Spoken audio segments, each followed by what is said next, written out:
온라인으로 집을 낙찰받고 잔금까지 완벽하게 치렀는데 내 거실을 전혀 모르는 사람이 차지하고 있다면 어떠시겠습니까? 거창한 인사말이나 날씨 이야기 같은 사족은 다 빼고 오늘 심층 분석 바로 시작하겠습니다. 네, 게다가 그 낯선 사람 때문에 무려 11개월 동안 당신이 대출 이자만 내면서 현관문조차 열 수 없다면 상상만 해도 정말 끔찍한 상황이죠. 맞습니다. 부동산을 싸게 사고 싶은데 법원 경매는 현장에 직접 가야 해서 복잡해 보이고 그 온비드 공매는 집에서 스마트폰으로 할 수 있으니까 막 온라인 쇼핑처럼 쉬워 보이시나요? 많은 분들이 딱 그렇게 생각하십니다. 정부 산하기관이 운영하니까 안전할 거라는 그 환상 때문에 그 뒤에 숨겨진 치명적인 룰의 차이를 전혀 보지 못하시거든요. 네, 그래서 당신이 공매가 훨씬 낫다고 생각하셨다면 오늘 단 10분 동안 이어질 이 분석이 당신이 무심코 날릴 뻔한 수백만 원, 아니 어쩌면 수년의 시간을 구원할지도 모릅니다. 오늘 미션은 단순히 두 제도를 나열하는 게 아니라 당신이 예상치 못한 손실을 피할 수 있도록 이 생존 규칙이 어떻게 다른지 완벽히 해부하는 겁니다. 아주 좋습니다. 게임에서 이기려면 먼저 내가 서 있는 경기장이 어디인지 파악해야겠죠. 경매와 공매는 단순히 주관 기반만 다른 게 아니라 태생적인 목적 자체가 완전히 다릅니다. 주관기관이요? 솔직히 고백하자면 저도 얼마 전까지는 두 개가 그냥 똑같은 부동산 할인 매장인 줄 알았거든요. 제 착각부터 빨리 깨주셔야 할 것 같습니다. 네, 먼저 경매는 대한민국 법원이 주관합니다. 누군가 빚을 못 갚았을 때 돈을 빌려준 은행이나 전세 사기 피해자 같은 채권자들의 돈을 찾아주기 위해 법원이 강제로 팔아주는 오프라인 절차죠. 그럼 공매는 뭐가 다른 거죠? 공매를 주관하는 캠코, 그러니까 한국자산관리공사는 사법기관이 아니잖아요. 핵심을 짚으셨습니다. 캠코는 금융의 산하의 공공기관입니다. 공매의 가장 큰 목적은 주로 세금을 체납해서 압류된 재산을 빠르게 처분하는 행정 절차죠. 100% 온비드라는 사이트에서 온라인으로 진행됩니다. 세금 회수가 목적이군요. 네, 그래서 부동산 외에도 다양한 게 나옵니다. 예전에 한 유명 연예인 소속사가 세금을 체납했을 때 그 회사의 고급 차량이랑 사무실 집기들이 온비드의 통째로 올라와서 화제가 되기도 했었죠. 와, 그러니까 법원 경매는 채권자들에게 돈을 나눠주는 재판의 연장선이라면 공매는 국가가 밀린 세금을 거두기 위해 여는 거대한 디지털 마켓이네요. 하지만 솔직히 접근성만 보면 연차 내고 법원에 가는 것보다 집에서 커피 마시며 클릭하는 공매가 무조건 이기는 게임 아닌가요? 바로 그 지점이 초보자들을 파산으로 몰고 가는 가장 큰 함정입니다. 온라인 쇼핑처럼 결제했다고 해서 그 집이 온전히 당신 통제권 아래 들어오는 건 절대 아니거든요. 여기서 가장 뼈아픈 차이점, 명도 문제가 등장합니다. 명도요? 기존 점유자를 내보내는 일이잖아요. 온비드 시스템이 이걸 더 어렵게 만드나요? 완전히 하늘과 땅 차이입니다. 법원 경매에는 인도명령이라는 아주 강력한 무기가 있어요. 민사집행법에 따라 점유자가 안 나가고 버티면 1개월에서 3개월 내에 법원이 강제로 퇴거를 시켜주거든요. 와, 법원의 힘으로 빠르고 확실하게 해결해 주는 거네요. 그럼 공매는요? 정부기관이니까 당연히 더 잘 도와주겠죠. 아니요, 전혀 아닙니다. 공매는 이 인도명령 제도가 아예 존재하지 않습니다. 잠깐만요. 전국 플랫폼에서 샀는데 기존에 살던 사람을 내보내는 걸 국가가 안 도와준다고요? 다 내 집이 됐으니까 그냥 열쇠 수리공 불러서 문 따고 들어가거나 전기 끊어버리면 안 됩니까? 큰일 날 소리입니다. 그렇게 하시면 당신은 곧바로 주거침입죄로 경찰서에 불려가십니다. 아무리 소유권이 넘어왔어도 대한민국 법은 거주자의 점유권을 엄격하게 보호하거든요. 세상에 캠코는 사법적 권한이 없으니까 안 도와주고 내 맘대로 쫓아낼 수도 없으면 어떡하나요? 그래서 공매 낙찰자는 100% 자기 돈과 시간을 들여서 정식으로 법원에 명도 소송을 제기해야만 합니다. 명도 소송이요? 소송이면 변호사도 사야 하고 재판도 여러 번 열릴 텐데 시간이 얼마나 걸리나요? 소장 접수하고 재판기일 잡히고 하다 보면 최소 6개월 이상 날아갑니다. 오늘 우리가 분석하는 자료에 아주 섬뜩한 실제 사례가 있어요.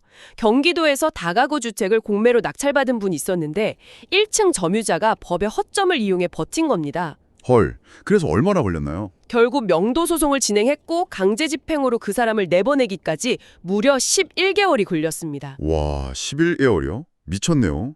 이건 초보자들에게 그냥 파산 선고나 다름없잖아요. 11개월 동안 내 집인데 월세는 1원도 못 받고 대출이자는 매달 은행에 바쳐야 한다는 거 아닙니까? 정확하게 보셨습니다. 그 투자자도 11개월 동안 대출이자의 변호사 비용까지 수백만 원을 고스란히 떠안아야 했죠. 온라인 입찰이라는 편리함만 보고 뛰어들었다가 이 늪에서 허우적대는 분들이 정말 많습니다. 좋습니다. 제가 정말 멘탈이 강해서 그 11개월 지옥을 버틸 각오가 되어 있다고 쳐보죠. 어쨌든 서류상으로 권리 분석을 완벽하게 해서 추가로 갚을 빚이 없다는 걸 계산해 냈다면 이제 안전한 거 아닙니까? 당신이 그렇게 논리적으로 계산을 끝냈을 때 공매는 두 번째 치명적인 함정을 파놓고 기다리고 있습니다. 물리적인 점유자라는 적을 이겨냈다면 이제 서류상에 완벽하게 은폐된 보이지 않는 적을 만들 차례죠. 서류에 은폐된 적이요. 그게 대체 뭡니까? 바로 국세, 당해세 우선원칙이라는 아주 무서운 룰입니다. 경매는 순위에 따라 배당해 주잖아요. 은행이 먼저 돈을 빌려줬으면 1순위로 받아가는 게 상식 아닌가요? 네, 경매는 시간순이죠. 하지만 아까 공매는 세금 체납 물건이 주를 이룬다고 말씀드렸잖아요. 해당 부동산 자체에 부과된 재산세나 종부세를 당해세라고 부르는데 이 세금들은 아주 특별한 특권이 있습니다. 어떤 특권이길래 그렇게 강조하시는 건가요? 은행 근저당보다 세금이 훨씬 나중에 체납됐어도 국가가 당신의 낙찰 대금에서 무조건 영순위로 먼저 배당을 쓸어가 버립니다. 와, 3년 전에 대출해준 은행 몫을 작년에 안 낸 세금이 새치기를 해서 다 훔쳐간다고요? 그럼 낙찰 대금이 모자라서 원래 1순위였던 세입자가 자기 보증금을 다 못 받게 되면 어떻게 됩니까? 바로 그게 핵심입니다. 세입자가 배당을 못 받으면 낙찰자인 당신이 생돈을 꺼내서 그 세입자의 남은 보증금을 물어줘야 합니다. 세상에, 완전 지뢰밭이네요. 그런데 잠깐, 권리 분석할 때 부동산 신분증인 등기부 등본을 꼼꼼히 떼어보면 세금이 얼마나 밀렸는지 다 나오지 않나요? 여기서 공매의 가장 끔찍한 진실이 드러납니다.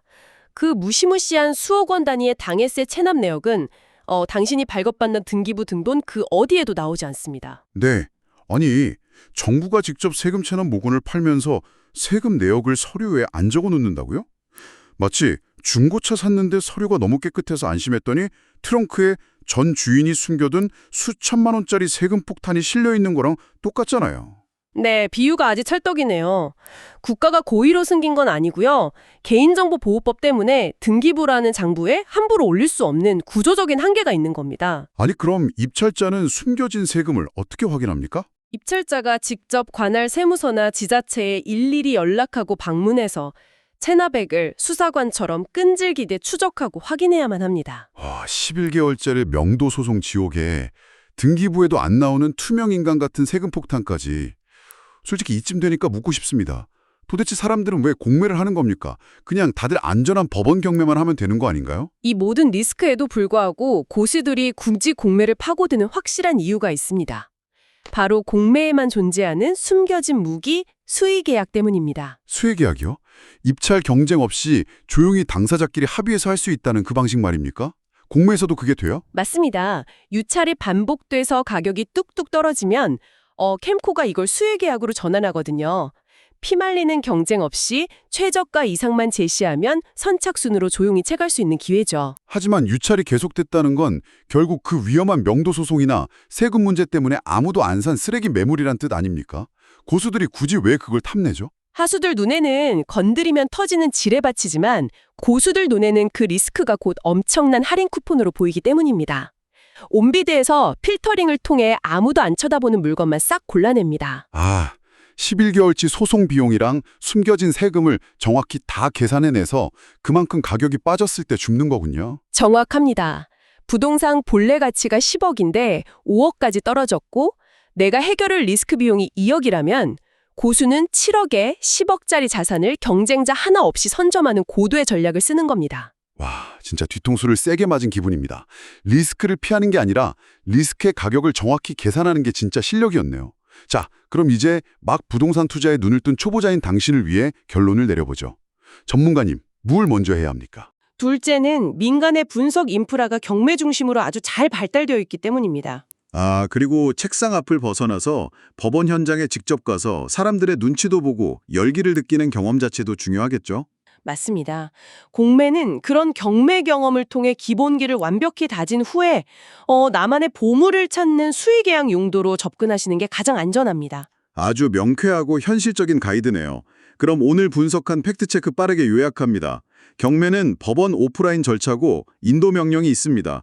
반면 공매는 캠코가 주관하는 온라인 쇼핑 같지만 명도 소송을 직접 해야 하고 숨겨진 당해세를 찾아내야 합니다.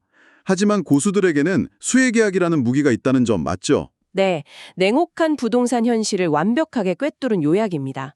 시스템의 이면을 아는 만큼 자산을 지킬 수 있는 법이죠. 그렇습니다. 자, 이 심층 분석을 마무리하면서 당신이 일상으로 돌아가 스스로 깊게 생각해 보셨으면 하는 도발적인 화두를 하나 던지겠습니다.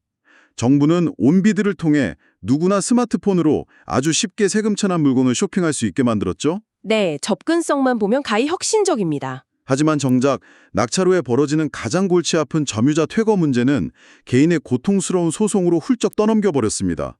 이 시스템은 과연 입찰자의 편의를 위해 만들어진 것일까요? 아니면 국가가 밀린 세금을 가장 손쉽게 걷기 위해 정교하게 설계한 맞춤형 수금 장치일 뿐일까요?